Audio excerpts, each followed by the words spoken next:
നമുക്ക് നൈട്രജൻ ഫാമിലിയിൽ top trends ഏതൊക്കെയാണെന്ന് നോക്കാം. ഓക്കെ, ഞാൻ ആദ്യം എടുക്കുന്നത് NF3 NCl3 NBr3. ഇവരെ നമ്മൾ സ്റ്റെബിലിറ്റി, ഇത് ട്രൈ ഹാലൈഡ്സ് ആണ്. ഇവരെ നമ്മൾ സ്റ്റെബിലിറ്റിയുടെ അടിസ്ഥാനത്തിൽ എഴുതണം നമ്മൾ.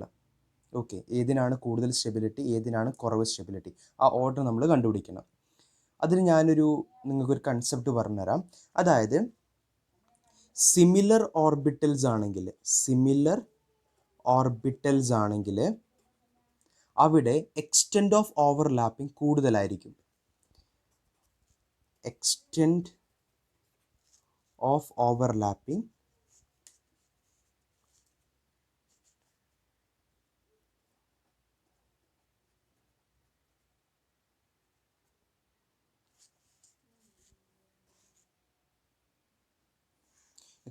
ഓവർലാപ്പിംഗ് എന്തായിരിക്കും?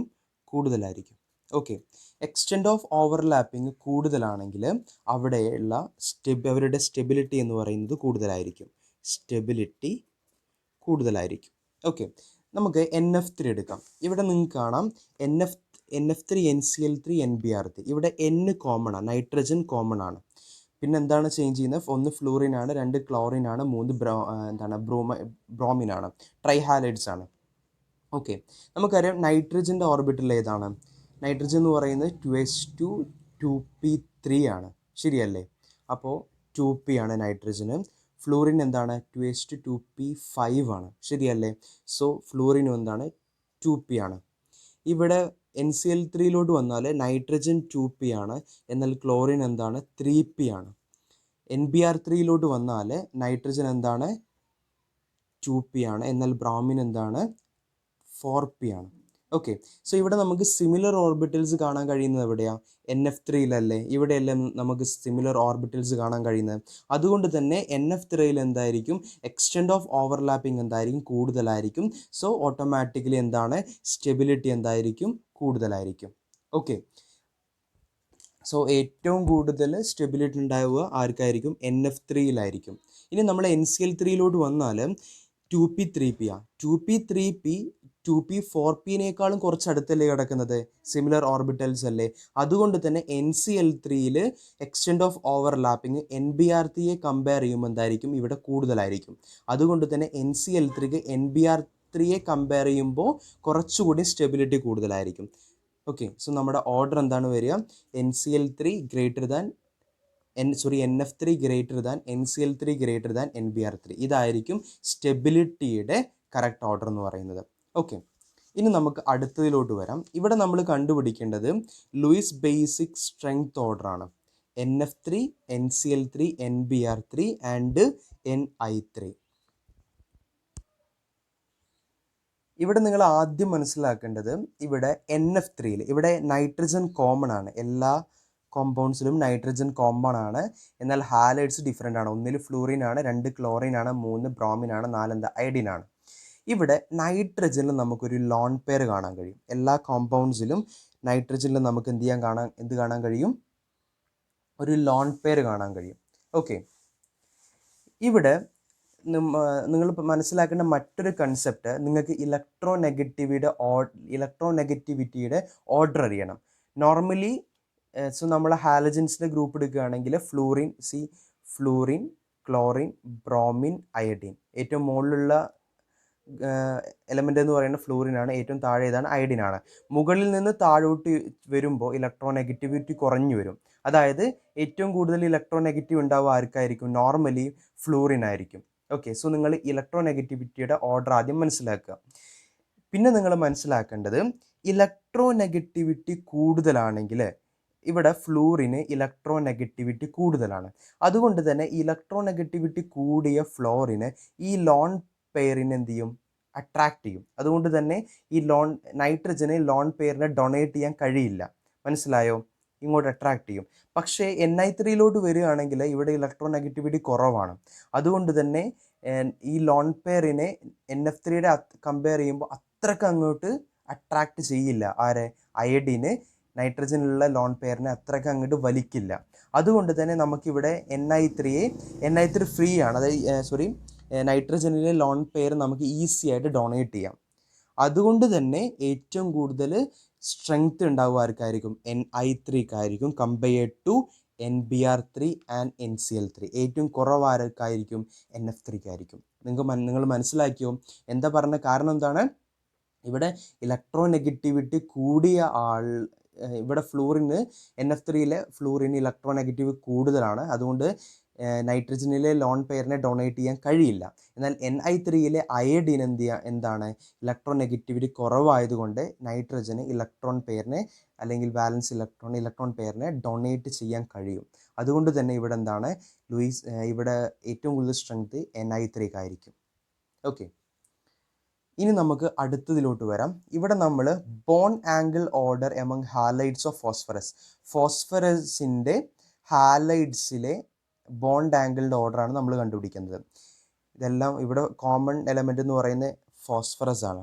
ഹാലൈഡ് എന്ന് പറഞ്ഞാൽ fluorine, chlorine, bromine, iodine. Okay, ഇവിടെ ഇത് വളരെ സിമ്പിളാണ്. ഞാൻ എങ്ങനെയാണെന്ന് പറഞ്ഞുതരാം നിങ്ങൾക്ക്. ഞാൻ ഒരു ഫോസ്ഫറസ് എടുത്തു. ഓക്കെ, അതിനുശേഷം ഞാനൊരു അയഡിൻ എടുത്തു. നോർമലി ഈ ഫോസ്ഫറസിൽ ഇവിടെ നമുക്കൊരു ലോൺ പെയർ കാണാൻ കഴിയും. ഓക്കെ ആണോ? ഇത് ലോൺ പെയർ ആണ്. ഇതിനെ നമ്മൾ ലോൺ പെയർ എന്ന് വിളിക്കും. ഇതിനെന്ത് വിളിക്കും നമ്മൾ? Bond pair. അതായത് ഫോസ്ഫറസും അയഡിനും ബോണ്ട് ഫോം ചെയ്തിട്ടുള്ള ബോണ്ട് പെയർ യൂസ് ചെയ്തിട്ടാണ്. ഈ ഫോസ്ഫറസിന് അയഡിനെ കമ്പയർ ചെയ്യുമ്പോൾ ഫോസ്ഫറസിന് ഇലക്ട്രോ നെഗറ്റിവിറ്റി കൂടുതലാണ്. അതുകൊണ്ട് തന്നെ ഈ ഫോസ്ഫറസ് ഈ ബോണ്ടഡ് പെയറിനെ ഈ ഫോസ്ഫറസിലോട്ട് എന്ത് ചെയ്യും? അട്രാക്റ്റ് ചെയ്യും അല്ലെങ്കിൽ വലിക്കും. അപ്പോൾ എന്താ സംഭവിക്കുക? ഇവിടെ ലോൺ പെയർ ഇല്ലേ, ഇവിടെ ബോണ്ട് പെയർ ഉണ്ട്. ഈ ലോൺ പെയറും ബോണ്ട് പെയറും തമ്മിൽ ഒരു റിപ്പൽഷൻ വരും. ലോൺ പെയറും ബോണ്ട് പെയറും തമ്മിൽ ഒരു റിപ്പൽഷൻ ക്രിയേറ്റ് ചെയ്യും. ലോൺ പെയർ ബോണ്ട് പെയർ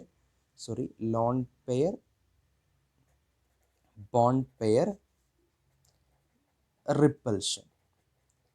ഈ lone pair bond pair repulsion കൂടിയാൽ എന്ത് സംഭവിക്കും? അവിടുത്തെ ബോണ്ട് ആംഗിൾ എന്താവും? ഓട്ടോമാറ്റിക്കലി ഇൻക്രീസ് ആവും. മനസ്സിലായോ? അതുകൊണ്ട് തന്നെ Pi3ക്ക് മറ്റ് കോമ്പൗണ്ട്സിനെ കമ്പയർ ചെയ്യുമ്പോൾ ബോണ്ട് ആംഗിൾ എന്തായിരിക്കും? കൂടുതലായിരിക്കും.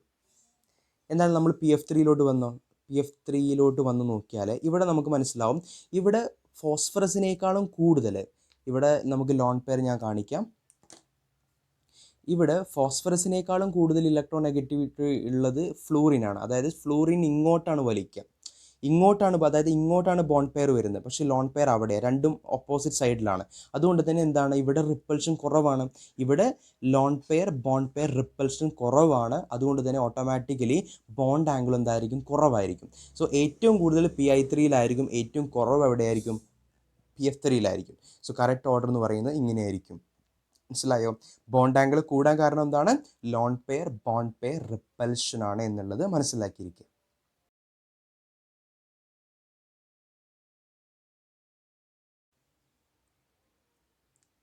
ഇനി നമ്മൾ പറയാൻ പോകുന്നത് ഓക്സൈഡ്സിൻ്റെ അസിഡിക് സ്ട്രെങ്ത്തുമായി ബന്ധപ്പെട്ട ക്വസ്റ്റ്യൻസ് എങ്ങനെ ചെയ്യാമെന്നുള്ളതാണ്. ഓക്കെ, ഞാനിവിടെ 3 ക്വസ്റ്റ്യൻസ് കൊടുത്തിട്ടുണ്ട്. ഇത് ചെയ്യാനൊരു ട്രിക്ക് ഉണ്ട്. ഞാനതാണ് ഇവിടെ ട്രിക്ക് എന്ന് എഴുതിയിട്ടുള്ളത്. 2 തരത്തിലുള്ള എലമെൻറ്റ്സ് നമുക്ക് കിട്ടും. സെയിം എലമെൻറ്റ്സ് ഉണ്ടാവാം, അല്ലെങ്കിൽ ഡിഫറെൻറ്റ് എലമെൻറ്റ്സ് ഉണ്ടാവാം. ഓക്കെ, ഇവിടെ N2O3, P2O3, AS2O3 ഇതെന്താണ്? ഡിഫറെൻറ്റ് എലമെൻറ്റ്സ് ആണ്. മനസ്സിലായി? 1 നൈട്രജൻ ആണ്, 2 ഫോസ്ഫറസ് ആണ്, 3 ആഴ്സനിക് ആണ്. അതുപോലെ ഇങ്ങോട്ട് വരികയാണെങ്കിലോ N2O5, P2O5, AS2O5, Sb2O5, Bi2O5, അതായത് nitrogen, phosphorus, arsenic, antimony, bismuth. Okay, മനസ്സിലാവുന്നുണ്ടല്ലോ? സോ എന്താണ്? ഡിഫറെൻറ്റ് എലമെൻറ്റ്സ് ആണ് ഓരോ ഗ്രൂപ്പിലും. പക്ഷേ ഇവിടെ ഈ മൂന്നാമത്തെ ക്വസ്റ്റ്യൻസിലോ N2O, NO, N2O3, N2O4, N2O5 എല്ലാതും എന്താണ്? നൈട്രജനും ഓക്സിജനുമാണ് എല്ലാ ഗ്രൂപ്പിലുള്ളത്. സോ ഇത് സെയിം എലമെൻറ്റ്സ് ആണ്, പക്ഷേ ഇവിടെ എന്താണ്? ഡിഫറെൻറ്റ് എലമെൻറ്റ്സ് ആണ്. ഓക്കെ, സെയിം എലമെൻറ്റ്സിൻ്റെ കേസിൽ നമ്മൾ കൺസിഡർ ചെയ്യേണ്ടത് ഓക്സിഡേഷൻ സ്റ്റേറ്റ് ആണ്. ഓക്സിഡേഷൻ സ്റ്റേറ്റ്, അതായത് സെൻട്രൽ മെറ്റൽ ആറ്റത്തിൻ്റെ ഓക്സിഡേഷൻ സ്റ്റേറ്റ് ഇൻക്രീസ് ചെയ്താൽ, കൂടിയാൽ ഓട്ടോമാറ്റിക്കലി അസിഡിക് സ്ട്രെങ്ത് ഇൻക്രീസ് ചെയ്യും. മനസ്സിലായോ എന്താ ഞാൻ പറഞ്ഞത്? സെൻട്രൽ മെറ്റൽ ആറ്റത്തിൻ്റെ ഓക്സിഡേഷൻ സ്റ്റേറ്റ് കൂടുകയാണെങ്കിൽ ഓട്ടോമാറ്റിക്കലി അസിഡിക് സ്ട്രെങ്ത് കൂടും. എന്നാൽ നമ്മൾ ഡിഫറെൻറ്റ് എലമെൻറ്റ്സിൻ്റെ കേസിലോട്ട് വന്നാൽ നമ്മളിവിടെ കൺസിഡർ ചെയ്യുന്നത് ഇലക്ട്രോ നെഗറ്റിവിറ്റിയാണ്. Electro negativity.